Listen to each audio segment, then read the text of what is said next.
In a society that encourages speed, accumulation, and multitasking, there are challenges to getting and then staying healthy.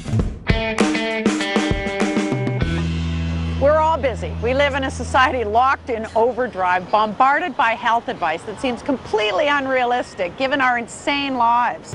In times of stress, the body releases adrenaline, and as a result, the heart beats faster. The body's need for energy becomes greater than its ability to produce it. So too much stress is not a good thing and can be a risk factor for heart disease, bowel disease, and mental illness.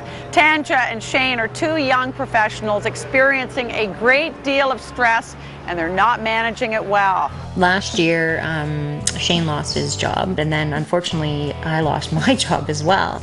Off to see a recruiter downtown. I really thought that we would both find jobs quickly, but it just hasn't happened that way. With a downturn in the economy, Shane and Tanja are experiencing an increase in their stress levels.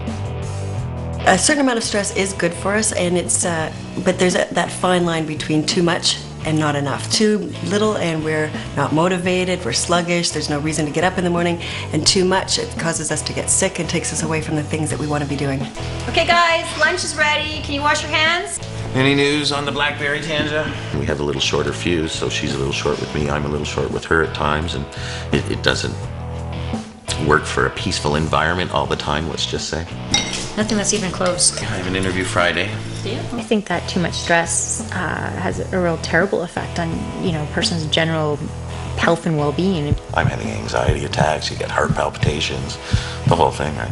Stress certainly can go from kind of what I call the good, the bad, to the ugly. So the good gets us motivated, the bad is when we start to have a few symptoms, and the ugly is when those symptoms become chronic. We definitely could use some help or some strategies to deal with the stress.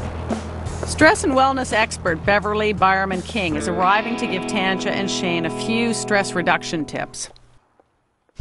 Let's just start right into the sources of our stress. I would say the job situation, not having a job. Now that everyone's home looking for jobs full-time, things are a little tighter, and it's tougher on your ego when you realize, you don't have a job and you're having a harder time getting one than you've ever had before. How well are we sleeping? Probably not really well.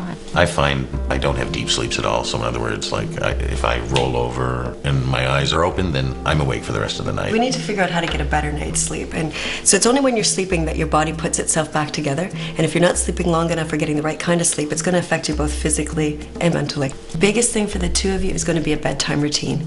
And I know we do that for our kids, but we need to do it for ourselves. If after 20 minutes you're still laying there, get up, do something, shake it off in whatever way, and then get back into bed. The worst thing we can do is start to associate our bed with being frustrated.